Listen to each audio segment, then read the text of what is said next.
following is a presentation of the Belly Up Sports Media Network.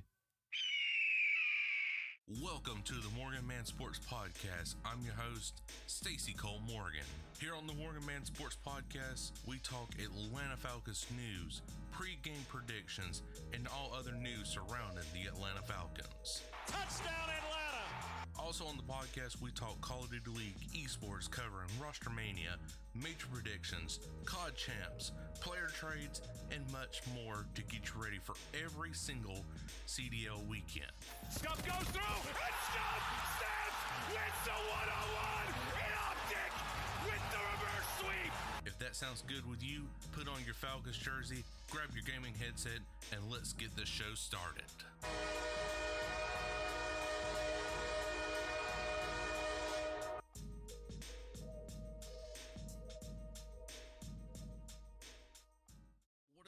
Guys, I'm your host Stacey Cole Morgan, and you were listening to the Morgan Man Sports Podcast here on Spotify, Google Podcasts, GoodPod HQ, or wherever you find your preferred podcast.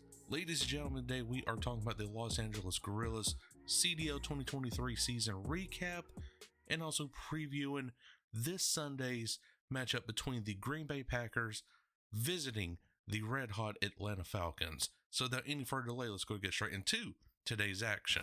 Alright guys, so before we get into all that, I want to quickly just mention that if you are brand new to the show right here, if you don't mind, please hit that subscribe button if you are on YouTube, the follow button if you're on Spotify, Apple Podcasts, or wherever you get your preferred podcast.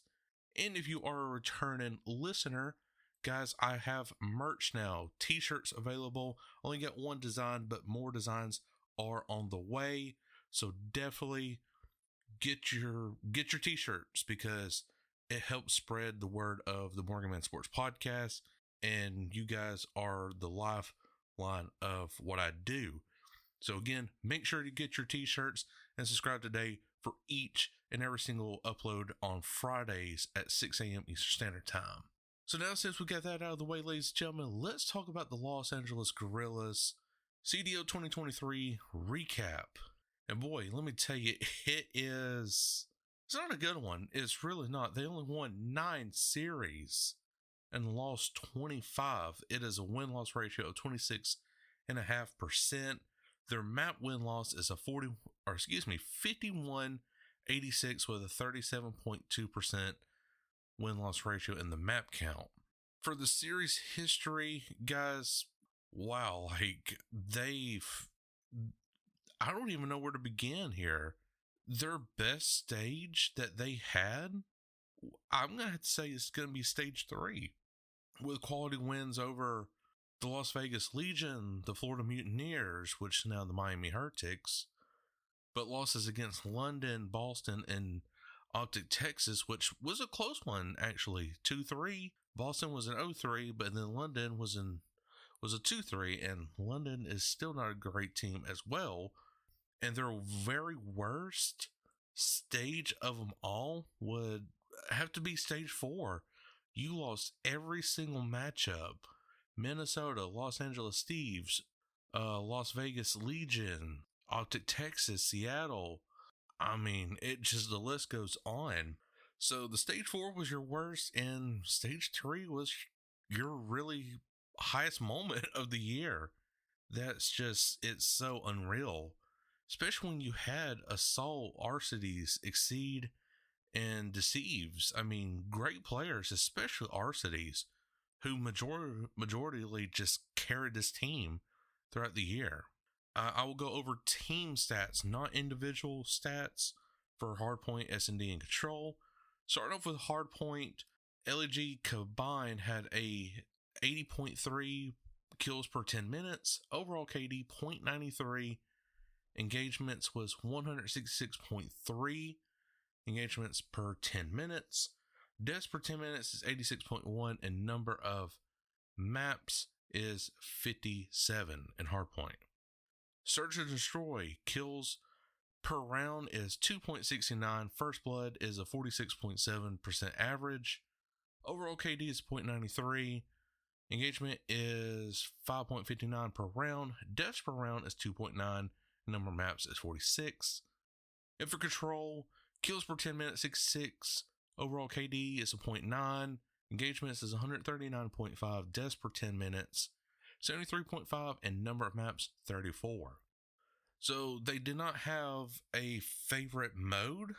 Honestly, Hardpoint and Search and Destroy was kind of like their favorites, but Control definitely was not it, just by like a 0.03 percentile right there. And it's just not it's not good for Los Angeles. It's really not.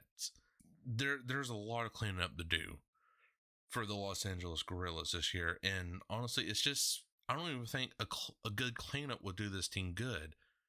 They really need to go through a rebuilding phase of, getting new Oregon, new management, new everything, and then have a rebuilding year. Like, test out the Challengers waters, see who's available, bring them in for like tryouts, everything throughout the season. But other than that, I just don't see this team honestly doing anything this year, and that's very sad. For my score, honestly, for the Los Angeles Guerrillas is a 1 out of 10 as far as like performance goes. There's not really much hope for the Guerrillas moving forward, but hopefully my predictions are wrong. And guys, next week's episode, I will be on air, actually, well, here on the podcast, more specifically, talking Call of Duty League with Drew Piscaro from GG Breaking Point. So that is definitely an interview you do not want to miss. We will be recording this Sunday at the time of you're hearing this podcast, so it will be next week's episode of Morgan Man Sports to listen to that interview. We're talking a lot of Call of Duty League, of teams rebranding, helping or hurting the CDL, who are the top 4 teams going into this year, and what could be improved from the past seasons to make the season / future seasons even better. So if you got any suggestions on this interview, guys, please let me know. Tweet me at MMS Stacy Morgan on Twitter. All that will be down in the description below for you guys to check that out. And quickly, before we transition over to the Atlanta Falcons segment of the podcast, I do want to give a quick shout out to Out of Your Falcon Mind. Guys, John was definitely fantastic on the show. Yes, I had to edit out a lot of the audio, kind of like make the levels leveled, as you would say, for, the listening purposes, because my mic was lower, his mic was higher, and just so on. But nevertheless, it was a great interview. We talked nothing but Atlanta Falcons. I enjoyed it, and hopefully to be on their show one time, and hopefully we could get Mike as well alongside with John on this episode in a future podcast, maybe like during the bye week, something crazy like that, trying to build up that Falcons community reputation and just get all the Falcon fans together and content creators together. So now, since we do got the Atlanta Falcons that we are talking about, guys, they are hosting the Green Bay Packers this Sunday, September 17th at 1 p.m. Eastern Standard Time. And the spread did open up as a -1, and it's currently at a -1. It was a 1.5 at the time of this recording, on 9/13/2023 at 6:41 p.m. It was a 1.5, but now it's back to a -1 in favor of the Green Bay Packers. So this is telling me that Vegas is not really too comfortable with Green Bay winning this, but they're just giving them just that point advantage. And the same goes for Atlanta Falcons. Vegas is telling me that they like what they saw from the Falcons, but still not sure how they can compete up against a high quality team like the Green Bay Packers. Now, granted, yes, the Falcons took advantage of a rebuilding Panthers team, and the Green Bay Packers took advantage of really just kind of a disappointing Chicago Bears team. So really, we're kind of in that mixture, and I can see why this spread is at a +1 in favor of the Green Bay Packers, -1 and a +1 for the Atlanta Falcons. Your money line currently right now is a +100 if you are taking the Atlanta Falcons, but if you are taking the Green Bay Packers, it is a -120 with the public bet sitting at 59%. The total point spread, ladies and gentlemen, is currently sitting at a 40.5. Did open up at 41.5, but has moved to now 40.5, and people are taking the under 40.5 points at a 56% public bet. Your season leaders for the Atlanta Falcons and passing is Desmond Ridder, of course, 115 yards, 1 touchdown, 0 interceptions. Rushing, Tyler Algier, 75 yards, 2 touchdowns with 15 attempts. And for receiving, Kyle Pitts, 44 yards, 0 touchdowns, 2 receptions. Now, as far as the injury list does go about, ladies and gentlemen, it looks like Jeff Okudah and Cordell Patterson have been at practice today from what I'm hearing on Twitter, or X, formerly known as Twitter. So that is a good sign. They are questionable for week 2 action against the Green Bay Packers. Jeff Okudah, at least for right now. And I'm not seeing Cordell Patterson. Maybe he is off this injured reserve list. Avery Williams is, injured reserve. Will not be coming back anytime soon. I don't see him. Matt Hennessy, center, knee, injured reserve. But the main targets right now is Jeff Okudah and Cordell Patterson. Not seeing Cordell Patterson right now on the injured reserve list, but I do see Jeff Okudah, but he is questionable for week 2 action against the Green Bay Packers. So guys, that is pretty much how it's going to be right here. And what I'm looking at for this particular game in general, the Falcons are really going to have to rely on this run game tremendously. But also, they're going to have to mix things up. They're going to have to protect Desmond Ridder in the passing form. The slants are just not going to cut it for this kind of offense going against the Green Bay defense, who allowed, they allowed a lot more points, but then they started letting in like second, third stringers, like towards the third, started the fourth quarter. But still, that starting offense was just horrendous. Now, our defense is good too, but we're mainly focusing on the offense right now. But again, slants is not going to cover it against the Green Bay defense.